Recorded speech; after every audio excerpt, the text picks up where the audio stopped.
Well, good morning, everybody. Thank you so much for joining us. We were having a panel this morning, a conversation about the lost closet years, and there is a link in the chat to the articles from the New York Times, sorry, that kind of began this whole conversation. And I'm really grateful to our panelists who have agreed to join us today. Thank you so much. Maybe each of you would just like to say a sentence or two about who you are to introduce yourselves. How about Claudette or Tami? Do you want to start?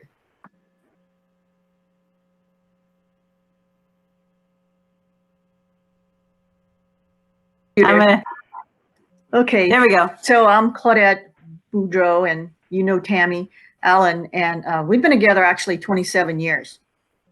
So, and we have a beautiful daughter who's 23. Awesomeness. And I know my story is later, but this is just the introduction. So, hi, everybody. Great. Dawn, do you just want to say a word or two? Yeah, sure. Thank you.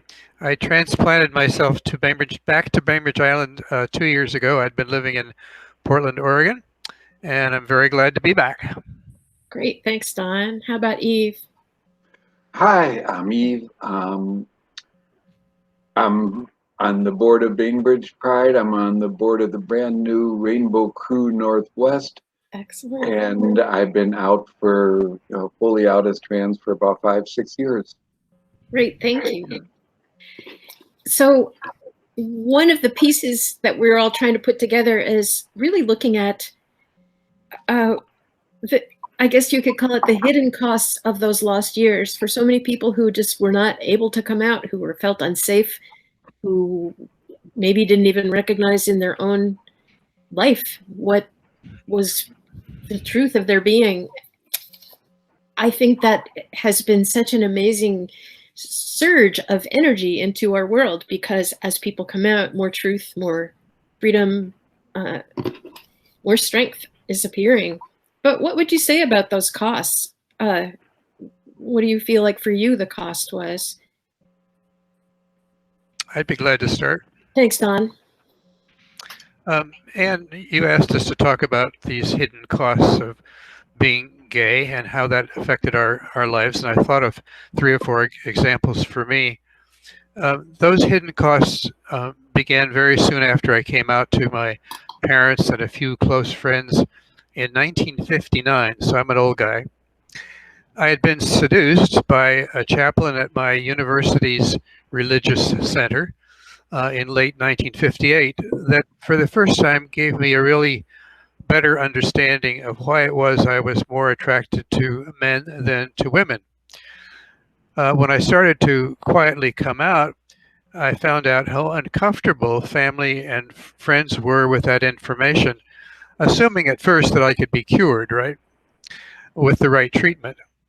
When a psychiatrist who was very enlightened, I thought, for the day, diagnosed my homosexuality, family and friends just simply pulled away. They kind of disappeared. That was my first significant cost. I understood that I would need to make my own way forward by concealing my gay identity and seeking others like myself to quietly form supportive relationships. Fast forward 20 years, I'd been into 1977. I'd been working at Harborview Medical Center as the head of a specialized department, the Department of Dietetic Services, for several years, and I decided to go back to school for a master's in health administration so I could have the freedom or the ability to move into upper management positions within the hospital environment.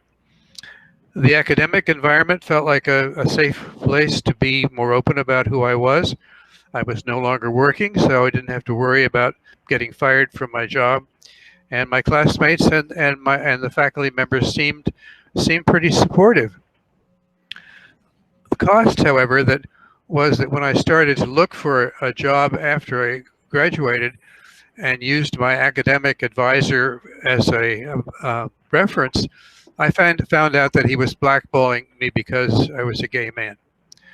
It took me 2 years after graduation at a significant loss to my income in my 40s to find a job that was commensurate with my education and work experience. The third significant cost was that in 1979, I met my partner, a young gay attorney, who, like me, had fled more conservative environments and family and moved to Seattle. We became partners, and we were told that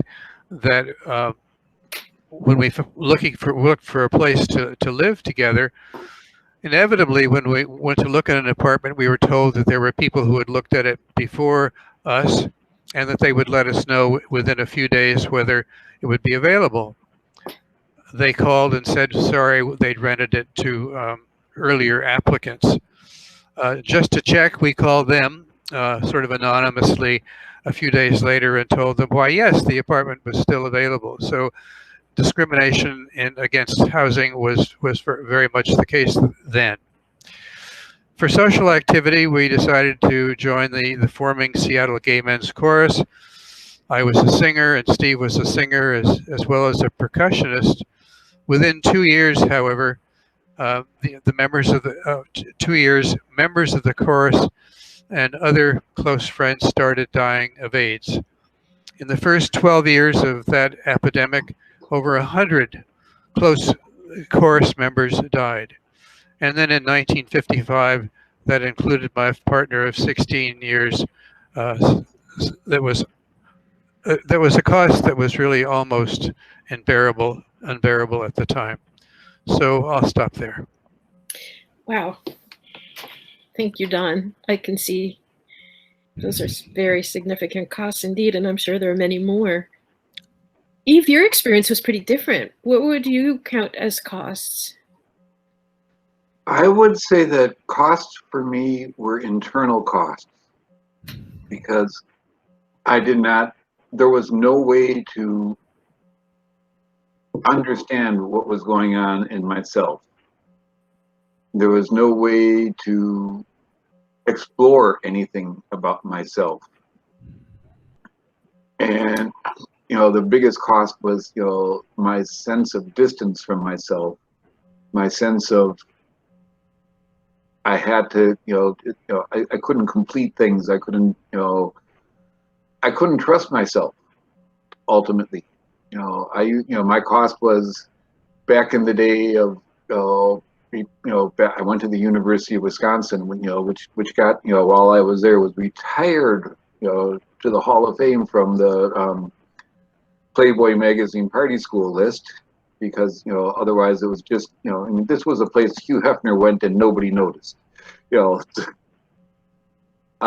I indulged myself there in, drink and drugs, but I just had no problem with them because I was using them just to make sure that I would never let anybody know anything about myself, not even myself. So I was the person who was always still standing. It was really hard to figure out what community I belonged to, because the gay and lesbian community kind of rejected any trans people. It was the most peculiar sentiment that I remember was, people saying, well, these people are saying that they are trans, or trans cross-dressers or transsexuals or whatever, because the word transgender didn't even exist. They're doing that because they're afraid to admit that they're gay. As if admitting you're gay, I would have had no trouble, because people started coming out in 1970 when I was still, when I graduated high school. I would have had no trouble if saying, oh, I'm gay, that's it, but that wasn't what it was. And so there's all these internal things, and every time I saw something on movies, read books or whatever, you wanted to learn anything about see anything about trans cross-dressers or whatever, you were in the letters of Penthouse magazine. It was just completely under the radar for everyone. And there was a sense that there was no community, and there was no place that you could even talk about this. And again, for me, it was absolutely internalized. And even today, there's a sense of, in the LGBTQ community, of being other. Sometimes you feel like you're on, there was a board I was on before that I felt like they didn't want me because of what I was bringing. They wanted me because they wanted a trans person on the board. And that's, you just sort of have to get used to that and roll with that. And, you rolled with whatever was going on. It was just a miracle that transgender as a term appeared. And now that we're dealing with people who are non-binary or gender fluid and stuff, it makes me so happy. Not so much because what I fear, for them trying to do that in the non-queer world that dominates things, but because I believe that, oh my goodness, these people are allowed to know themselves and trust themselves early on. And that's something that ultimately I didn't have. That is a huge, significant cost as well. I think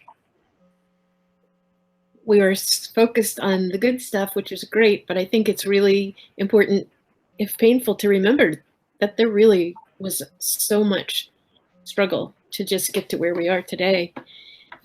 Tami or Claudette, what would you, either one of you or both of you, please add to this? Well, I was reflecting on this morning, and, so you take me back to the darkest point of my life. But I grew up in a small fishing village in Louisiana where everybody knew each other, and I grew up very Catholic. So you can about imagine how difficult for me the struggle to come out was. It was, I was just kind of kept it in, like there was nobody to talk to. And at 22, like I fell in love, but it was a secret. She didn't know, I couldn't tell. And then at 27, I got this relationship and with the woman, and it turned out really bad, but I couldn't tell anybody. It was secret. It was secret when I was in it. It was secret when I was out of it.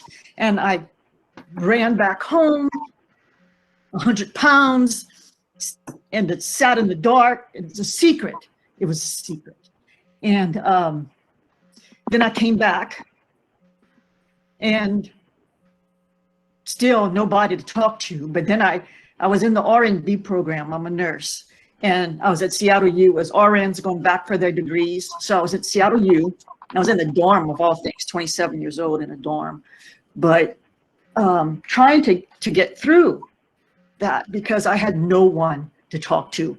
And I hit my bottom. And I remember walking to Seattle Central Community College, so desperate to talk to somebody. And I went to the front desk and I said, do you have a counselor or anybody to talk to? And she said, no, we don't have anybody.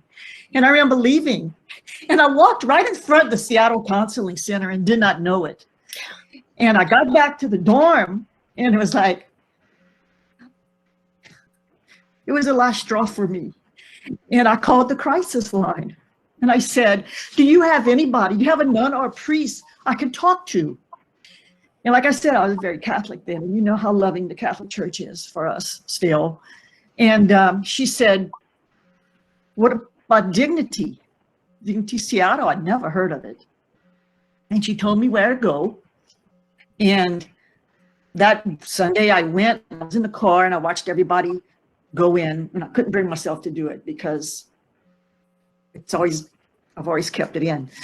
And then I regretted it. And so the next Sunday I made myself go in, and that pretty much changed my life. And thinking of this morning, the crisis line is still going on, and I made a donation to thank that woman that day.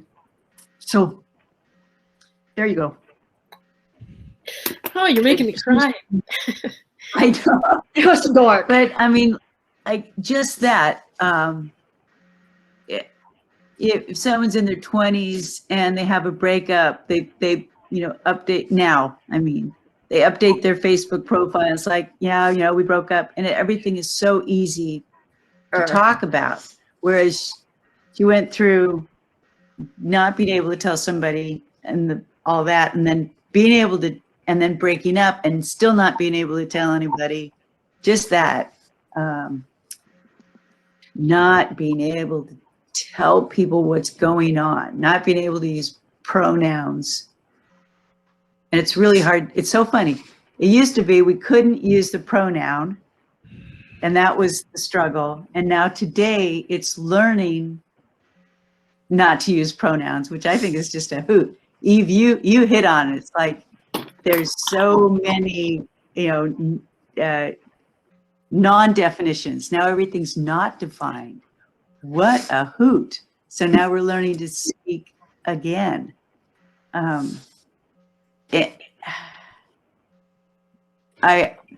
We both talked about, you know, we didn't meet until we were in our 30s, and what an incredible thing it would have been if we'd met in our 20s. But then I think back, well, the environment that we would have been in our 20s, she was probably still not going to admit it, and I was still not using pronouns. So we would have, there just wasn't any way to get it to work out that way. We didn't have a language. We didn't have the language to find each other. And the fear. Yeah. The fear. I wasn't feared of injury. My fear was, I don't know how to word it, what that fear is of people finding out, you know. I don't know what to call that.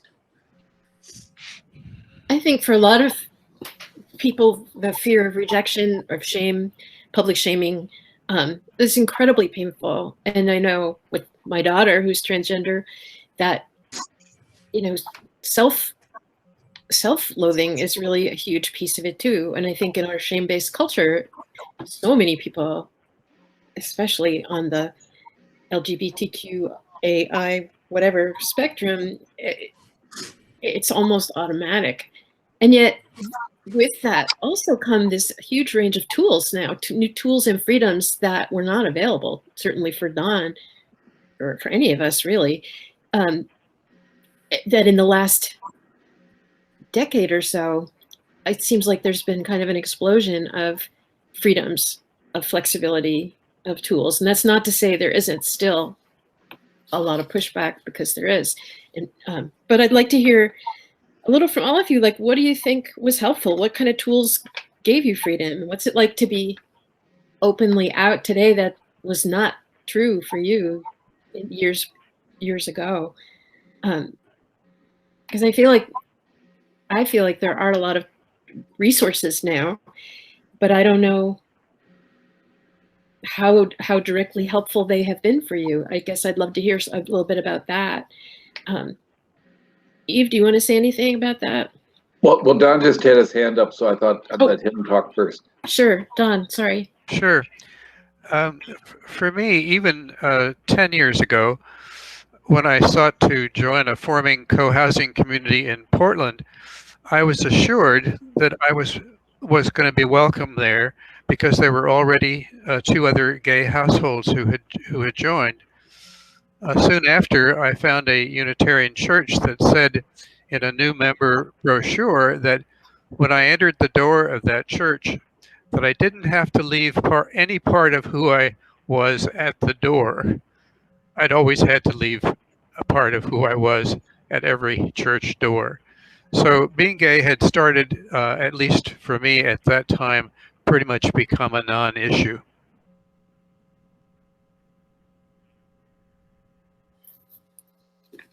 Okay. Eve, do you want to add to that? Sorry. Sure, I'd love to. First off, the biggest positive difference is that I'm here talking to you about myself and my story. You know, the ability to do that is so remarkable to me. And I have so much gratitude. And it's not like I have to look at my life with regrets. in the last 5 years, I've done transition, divorce, and a quad bypass. I have sorrows about what things were like before, but I'm not angry about things. I'm in a much better, positive way. Even as crises of one form or another come around to me, I feel like, oh no, my old self would have just, funked out. And right now, I can, do things that I really want to do. My writing is better than, lost years of writing. That I feel that when I talk to people, I can actually listen. That the first thing I learned, when I came out, was I was having this conversation with my cousin, and I was, telling her about myself, and she and I would have always described ourselves as our favorite cousins. And all of a sudden, she and I were into territory we would never have talked about before. And it was just like the best conversation. It was the best conversation I'd ever had, period. But it was this realization that in order to really know anybody, you have to let yourself be known. And that was something I was never able to do before, and now I could. And that is such joy, because it's not that I'm all about telling my story. I'm all about saying that, everybody's in transition. Always. Everyone is in transition. But if you're a trans person, you really are doing this visibly. Nobody's going to look at anybody else and say, well, yeah, that they're going through a transition. I know people who are going through terrible things, and you don't know what they're going through. I know people who are just torn apart by divorces they're going through, and you don't know that when they're walking down the street. I walk down the street, and there it is. And that makes me really aware of other people's transitions, and that's really a joy. Thanks, Eve. Tami, what do you think about it for you? What gave you yeah, night and day, comparing today to 20 years ago. 25, well, I can do 20 years ago, but 25 years ago, We've been together we 27. were, when Claudette was pregnant, like really pregnant, we were downtown Seattle signing up for domestic partner registry. And that's all it was. It was just a registry. It didn't give us anything except it was a big deal that we could go to a city clerk and put our names down. Mm-hmm. Then that kicked off all the years of trying to get domestic partner benefits at University of Washington and a lot of the universities where that was a brand new idea, and what a reach for us to try to actually share the same benefits as those that have had a civic union or a marriage. Then another leap, marriage. But in between all that, we have a baby. And how much has changed since she was born? That first generation of planned babies that didn't come from a previous marriage. They were planned within a lesbian family, born in a lesbian family. My name was on the birth certificate. We did second parent adoption. All those things are, when we were looking in that in 1997, there were only maybe 8 states that could do a second parent adoption. Mm-hmm. So I know, aside from the first 3 months of not being the legal parent, because you have to go through the process, after that, she couldn't be taken away from either of us. And just that, because other people are still dealing with just that, being able to keep their children. So it's been fun watching our daughter's generation grow up in a place where there's a kid in their class that has always had two moms or two dads, like always. It's just so not noteworthy that it, you know, it wasn't a leftover family. It was a formed, fully formed, planned family. And we know other, we were on a river trip, and there was a woman on the trip that was in her 30s explaining to our daughter in her teens that, yeah, you're kind of like the first generation of these legal families, you know, that second parent adoption where both moms or both dads are the legal parent. It's a beautiful thing. And we still weren't married though. And so there was all this, it's just kind of awkward, the whole benefits package and how our resources are intertwined. So 2014, when that all got worked out, it's just that it's the structure. The structure is finally there. And you can't be closeted with a toddler. There's just no way to be. I'm gonna tell everybody, you know, I love that. So we'd be on the ferry and she'd be visiting with the other people in the galley. And I remember one time she was talking and pointing and talking and pointing. And he just started, the man that she was talking to just started getting, first he went red, then he went white. Then he stared at us and we said, hello. He goes, your daughter has given me a lot more information than I needed. And I'm thinking, what's the big deal? She probably said, that's my mommy and that's my mama. Yeah, she used to give a lot of detail. Yeah. Yeah. And there's nothing, you cannot stay in the closet with a talker. So that helped us stay completely honest about who we are. And that it might have been harder if we didn't have that, or if we didn't have each other, if we were single trying to navigate the 90s. I would venture that it's probably still harder for somebody in their 50s now trying to come out. I can't imagine it's easy at any age. Mm-hmm. Having a partner helps. I talked all that. You want the mic? Okay, I'll mute.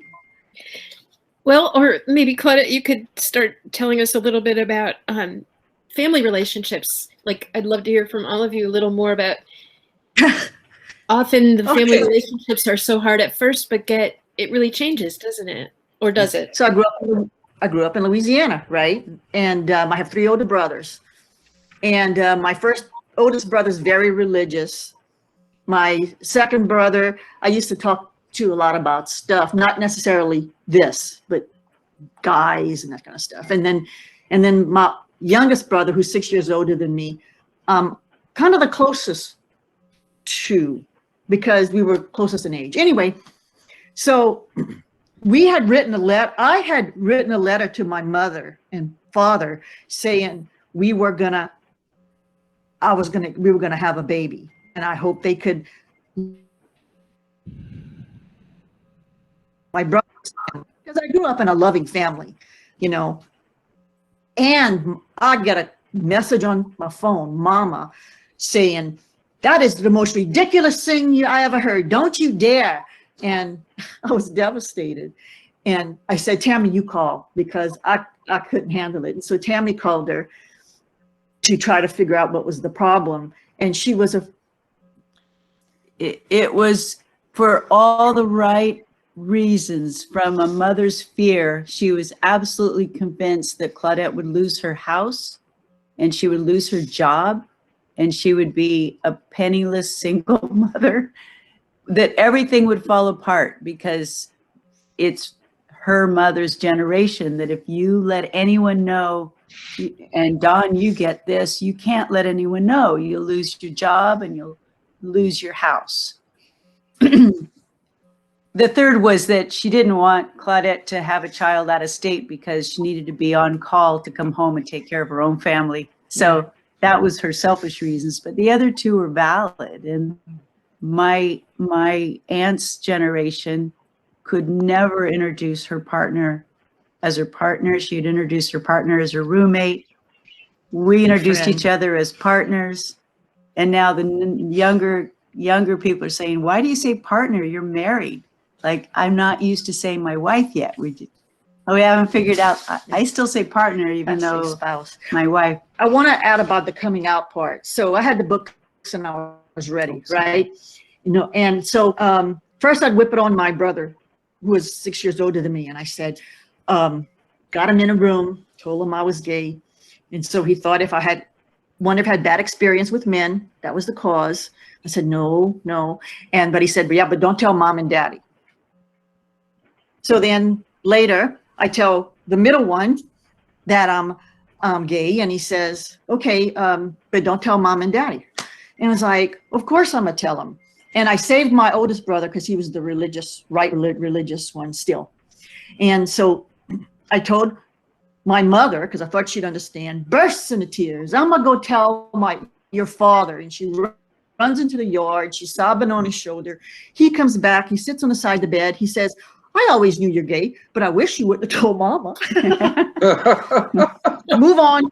I'm pregnant. I'm 12 weeks pregnant. My brother still doesn't know I'm gay, my oldest one, the right-wing religious one. So I guess it's time to tell him. So I got up. I said, Al, I need to talk to you. So this is Christmas. I get up and I'm bringing him in the back room, and mom and daddy speaking in French. They don't want to know what you said. They talk in French. She said, she going to tell him? Yeah, she's going to tell him. Like Tami didn't understand. But anyway, I'm in the back with him. And I said, I have something to tell you. I said, one is that Tami and I are partners. And two, I'm pregnant. That was really fun. A good memory. And so then, he sat there. He took a big sip of his amaretto, and then he sat there for a minute, and he says, well, first he had to quote the Bible. He had to do that. And then he said, for some strange reason, I'm happy for you. And once Alexina was born, the family accepted it totally. They love her 100%. And there's not one instance that they've always been loving to Tami. So Yeah, both families. Mhm. The grandkids are the grandkids, and they've had. It's been good. It's like Eve. It's like we could be sad about the years that we missed out on. Maybe the 20s would have been a hoot, but everything keeps getting better. And I can't help but think it's going to be really awesome for the kids that are taking dates to the prom now, and it's no big deal. Depends where you are. Well, okay, here, Northwest, that you might go to prom with a girl this year and a boy next year and a girl the next year and a boy the next year. And they're not making people go in the gay box or the straight box or the anything box. We're just getting rid of the boxes. I love that. So should I mute that? I'm done. We're pretty darn fortunate in this particular area, that's for sure. But Donna, I was wondering about your family experiences. Did those relationships get easier over time? Yeah, they really have. One of the last conversations I had with my mother kind of surprised me because she's never wanted to talk about it, even though when my dad needed to have legal advice, he didn't hesitate to call my partner for it, so we didn't have to pay an attorney for that information. But anyway, mother introduced the topic by saying, "Now I want you to know that I think you've done pretty well with your life, but I just don't want to talk about it anymore." She still didn't want to talk about it.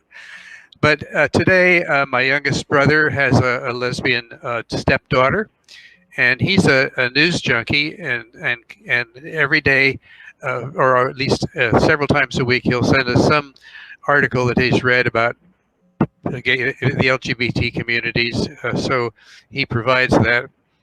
A niece that I have got really good support from my other brother as she transitioned from a young man to a young woman. So I'm really hopeful about the future for LGBT people. On the other hand, I arrived here, as I said, on the island just a couple of years ago, and intentionally found housing very close to the senior center and joined the center and joined the Evergreen Singers. And for the most part, as I said earlier, it feels like being gay is a non-issue. But by the same token, I haven't formed as many friendships within the center as I'd hoped I might. Now that process was and still, of course, is being interrupted because we can't greet each other in person. I'm hoping, though, that I'll be more successful once we're able to do that. And just last week, I joined the Kitsap Unitarian Universalist Fellowship in Bremerton, and already feel very welcome there. Great. So Eve, I know you've got kids and have had some family interesting things. How does that work for you? Oh, you know, I have two daughters. They're now 28 and 31. But they didn't know anything about anything, and till my wife and I announced to them on the same day, at the same time, that A, we were getting a divorce, and B, that I was trans. So they have a much harder time with the divorce part of that than the trans part of that. But it still took them a year to see me as a trans person. But I think that was out of loyalty to their mother. So, but I have a wonderful relationship with both of them. Yeah, and my brothers, I could have called up my brothers and said, I'm sorry, I just need to tell you that it turns out that I am really an iguana. And they would have said, okay, because that's just, the family default. Yeah, okay, whatever you say, okay. I didn't want to deal with one of my brother's wives because I knew that she would say, well, I know a lot of trans people and let me tell you about that. And I didn't want to get that lecture. That's just what happens. Two things, brief things. One is that when I was coming out and I was calling up and telling my cousins, that, A, getting divorced, B, I'm trans, because that's how this all played out. I was telling my second favorite cousin, Robert, that what I really want, he said, is there anything I can do for you? And I said, what I really want is honest curiosity. If you got any question, just ask me. Because finally being able to address this and talk to people and let them know that they can be honestly curious, that I'm not going to judge them, that I just want, they're not going to ask me anything that's wrong, that I'll do my best to tell them whatever I can. And he's yeah, I got that. If I come up with anything, I got that. You didn't have anything. Do you have anything? Honestly, Robert, honest curiosity. That's what I want. He said, yeah, I heard you say that. Don't worry. If I have a question, I'll let you know. And we hung up. And a week later, I got a call from my niece who I'd already told, and she said, and they both live in the Bay Area. And she said, Cousin Robert called up and he wanted me to explain everything about trans to him.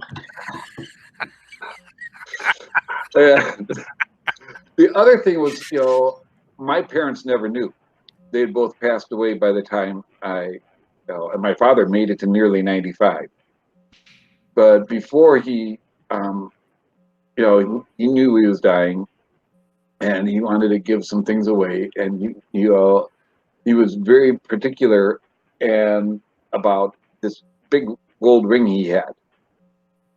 And he told me, he took me aside and said he wanted me to have this ring, he had it in it, he gave it to me. And he said, if it fits, you can keep that. And, it didn't fit. My father had huge fingers. And, I was, upset, that I couldn't have, wouldn't have this ring. But the thing that struck me was that my father at that point had no filters. And he took it back and he said, it's really more of a guy's ring. So I don't know if I'd been caught decades, a half a century before, at my mother's clothes, and they never mentioned it to me or anything. But but he did pass away, and I did end up with that ring. So that's so that's where my family is. So, and the thing is that if you add friends into that, I didn't have any at the end of our marriage. And that wasn't due to anything except that we were just a dyad. And now I've got friends. Hello, Ann. You do have friends. You know, yeah, I think one of the most astounding pieces we give each other is that friendship, that freedom to be honest and open together.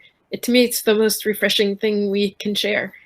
But I'd love to hear from all of you a little bit about, like, there's some kids here from high school.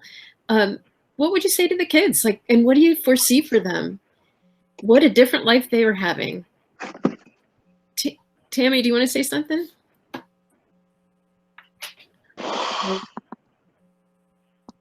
You're muted. There we go. That is the most exciting part of this. And the real beauty is they're trying out their youth with all of these opportunities that are not, they're not new to them. So it's not even a matter of trying, they saying, wow, I used to not be able to do this and now I can do this. It's more like, do what? It's not even a thing. And it's happened so quickly. I remember dropping off our daughter. Actually, Claudette dropped off our daughter to soccer, but I picked her up. The kids pick up on that. Like, that's not who dropped you off. That's not your mom. And it was so difficult for our daughter at 8 or 9 or just to explain, well, no, that's my other mom. I have 2 moms. She's like, I'm not going to waste any time on somebody I don't even know. So they would guess. They'd have to guess, like, who's this other woman? Is it your sitter? Is it your aunt? Yeah, it's my aunt. So I became the aunt many times just because there wasn't, nobody had it in their mind that there could be these other possibilities. And I think that's all changing. Better. So it's changing for the kids that have same-sex parents to be able to just, no, that's my other mom. Oh, yeah, right. And just have it be quick and easy, and you don't have to explain it. How did that happen? It's just what it is. And for them to be able to date anybody, they just get rid of all of these genders and roles, and just to be, that was the thing that kind of bothered me when I was put in one box and I was trying to go from one box to another box. And actually the women's community was harder to enter. They were the hardest on me than anything. It's like, you have to pick, are you with us or not? And like, I'm figuring it out. And I didn't feel like anybody gave me the time or room to figure it out. They made me jump from one box to another with it. And I don't think the young people have to jump in boxes. I love that. Yeah. Yeah, well, I was thinking a lot of our many of our heterosexual friends, parents have children who have come out. Mm-hmm. And I can only hope that seeing how ordinarily boring we are has made that transition for those kids easier because their parents saw us. And, yeah, like, yeah, you're going to be a grandparent even if your kid's gay, because that's just, we figured out, there's a way to do it. It's going to be okay. Yeah. I don't have any kids within my life that are young people. So I'm wondering if there are any young people who are here today would be willing to give us their picture of what they think is happening to the LGBT world today. Lena, do you have anything you want to say to that? Well, I guess I just say, like you were saying, it is more normal to go with anybody to a school event and not have people act weird about it. And there's more or I think there's a lot of inter school organizations, and there's definitely a community there that you can feel like you're part of. So I think that that's a really positive aspect, though I still do feel like it is hard for many people, and there's still, people who do harass people who are a part of like the LGBTQ community at the school. Yeah, that probably always will. Eve, do you want to add anything to this? Certainly, because as has been said, we're older and we're incredibly dull. Okay? And you're going to wonder, okay, yeah, back in prehistory, this is how it was, and now you're dealing with this. One is that you're going to have new challenges. Not everything is going to come up the way it came up with us, and we have to be cognizant of that, but you're going to come up with whole new challenges.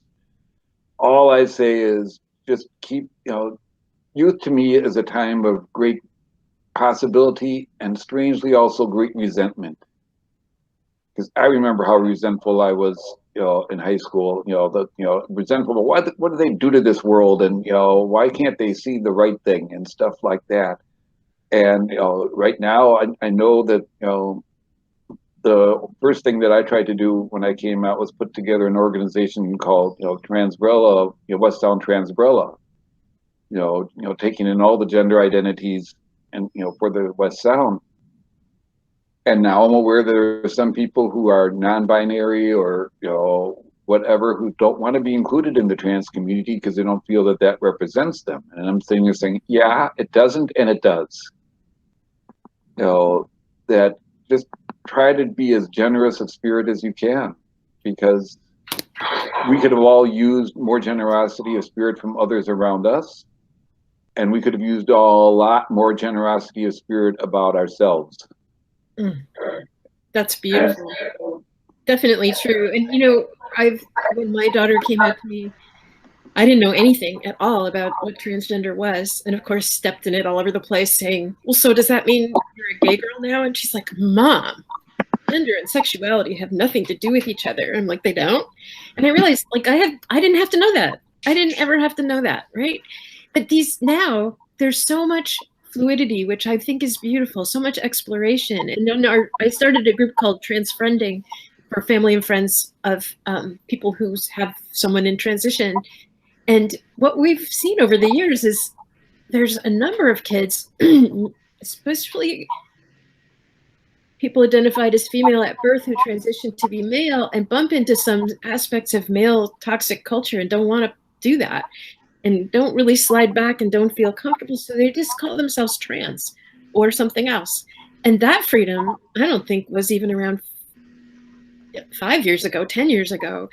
So there's rapidly developed, it's like a new frontier. It's like pioneer country, which I think is so cool. And I'm just hoping that our kids, and it's not just kids, grown-ups too, kind of entering this new territory and saying, maybe I actually have always been somewhere in between. But that freedom, it does seem to call for a bigger umbrella, doesn't it? Mm-hmm. I like Transbrella though, because it seems to me like that encompasses everything, but maybe we need new terms in all sorts of ways. I know a lot of people who choose pronouns of they, them because they don't identify with he, she, and they don't want to be an it, right?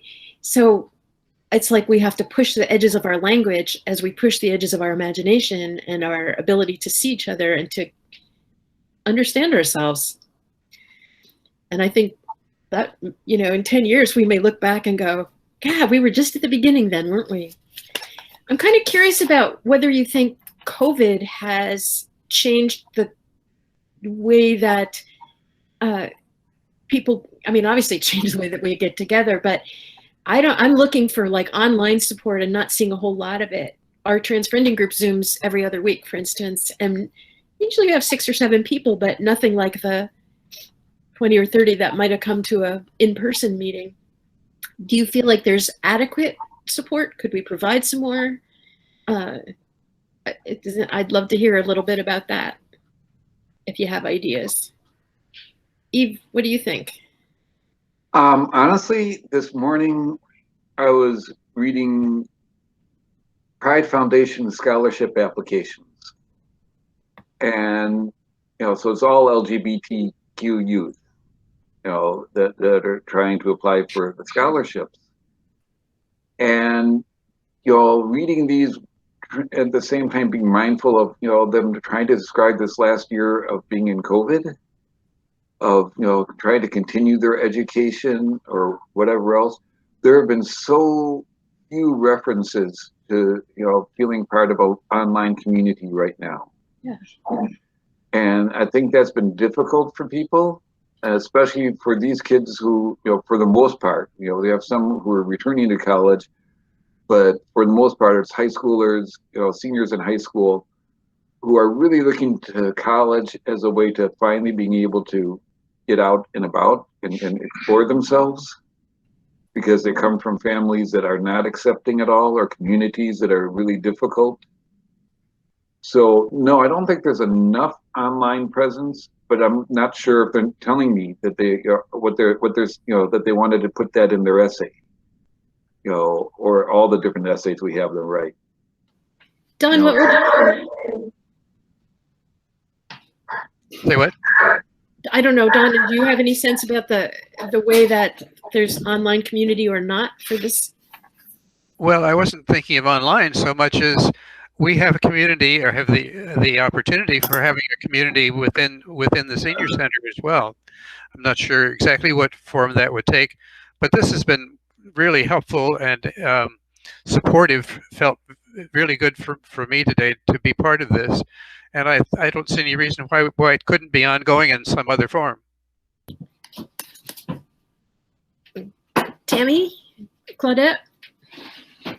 Saw me lunging for the mute mic. I think that, well, I noticed it with our Harbor Master group. We went to an online format to see each other, but we would never been able to build those friendships and the networking through an online format. We only we ignite our friendships by seeing each other again online, but we could have never made those friendships. There's just no way. So it's just like a big pause for any new connections and support. And so I don't have a solution there for the COVID, but I have a question for Lena, because you're here and I'm glad you're here. So as we stomp through our busy lives and we just kind of go on and doing what we're doing. And I don't spend a lot of time thinking about how we could be actively or directly supportive to the teens on the island that maybe don't know us, but somehow maybe we could be a resource. Claudette mentioned how we're a passive resource by just modeling our extreme boredom, being just your typical parents next door. But if there's anything that our generation could be doing better, this is a great time to remind us of where we're missing the mark, what we could be doing better. No, I think this is really great. And like having these meetings that are open to like all generations, from people to hear about everyone's like experiences. I think this is really important, especially for the youth too, to have guidance from people who have, who have lived and who have had these like firsthand experiences that they can pass on their wisdom to people who are, living their own experiences. And I guess the one thing though is like, even with these conversations, they're so wonderful, but I feel like there not enough people at the high school know about these happening. And so I don't know, maybe there's a way to like, I guess, share more about these conversations to high schoolers.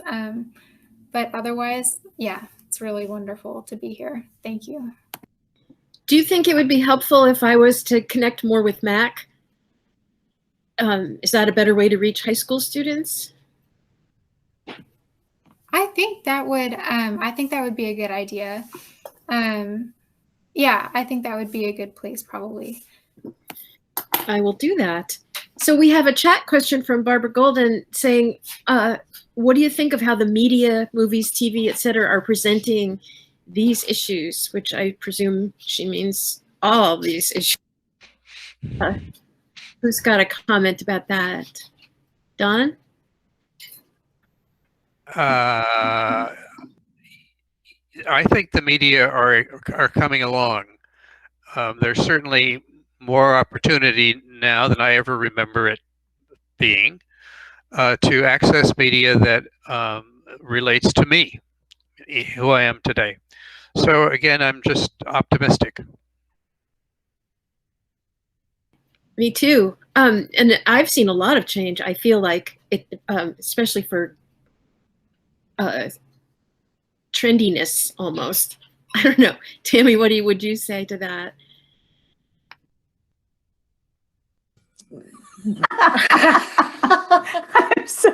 That was funny. Claudette's learning my laptop. No.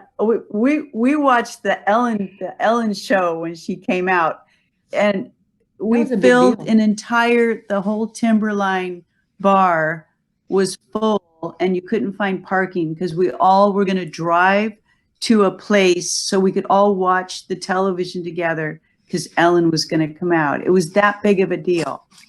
Look how much has happened since then. It's just, it's funny. I love, so they're there. Go Then ahead. you have Schitt's Creek, Oh, Schitt's Creek was great. who makes the wedding pretty sweet. Yeah, I know, right? It's just, so what I like now is when they portray our families, because none of our families are going to be the same. So we're not like any of the other people portrayed, but every weird family is just themselves, and the sexual orientation isn't the thing. It'll be some other quirk of them that makes them unique, not that it's all about their sexuality. I love that. So it's hit that nice, not a big deal, deal. And kudos to this island, because we've never, in my experience, hasn't been viewed as other. And so there's many times that I forget. I guess I have to, when I go to Louisiana, I remember, but that I forget that we're different, you know.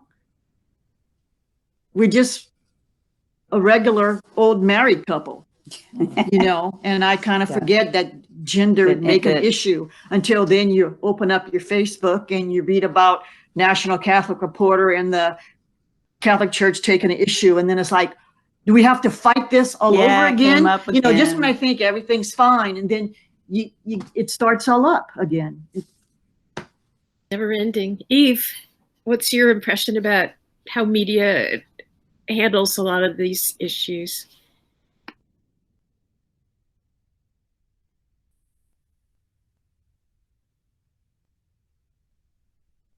Oop, you're muted, my friend. There you go. Okay, there we go. I have a kind of face blindness, you know, and I can actually walk past you on Winslow Way and not, you know, recognize that it's you. So, you'll recognize my clothes, but you won't see my face, huh? I could actually be watching some show I just watched, and it wasn't until the credits rolled that I realized, oh yeah, that was Laverne Cox, playing that other role there. I can just miss it. I'm oblivious. I live on the corner of oblivious and clueless. I think the thing that strikes me now is that some of the things that were touchstones for me in my internal self when I was a kid and growing up and, young adult and stuff like that, like Lou Reed's, Walk on the Wild Side, or the song Lola, are now somehow seen as being incorrect and shouldn't be, repeated. Walk on the Wild Side, I believe, is because you have the color girls, going, doop doop doop doop doop doop doop doop doop, but that was what it was in at that time, and I still think the best comedy ever made was, Some Like It Hot. And so it's a question of, do we retroactively take things away? I mean, one of my favorite experiences was at Three Pony Carousel. It was just a local band up in Kingston playing at Divine Wine, and I was dancing with somebody when they played Lola, because they just do oldies. And I've never been able to dance to Lola before in my life. I could, that song was both attractive and poison at the same time, because if I said, yeah, I really, really like that song, that would be like killing. So I think things are a lot better now. I mean, I can give you, any number of examples of gay, lesbian, straight, bi, communication on shows now that work well, and gay people aren't always the villain or the poor sap who's going to get killed. Yeah, I've been really interested. I've been reading a lot of young adult novels and things. Just, I like to know what kids are reading and stuff that high school kids are reading. And I'm noticing that there's a tremendous number of them in which there are all kinds of gender representation, but usually not as a big deal. Like, it's incidental to the plot, which I think is so refreshing. And that to me sort of says we're on the way to a different way of understanding humanity, which it's about time, but it's great, right? Anyway, we're kind of out of time here, but thank you all so much. This has been extremely fruitful and delightful. Jacqueline Chang posted, I was just going to say I love the intergenerational discussion that came of this event, but I just love every part of it. And I really appreciate your honesty and truthfulness and generosity in showing up with us. So until we meet again, thank you so much.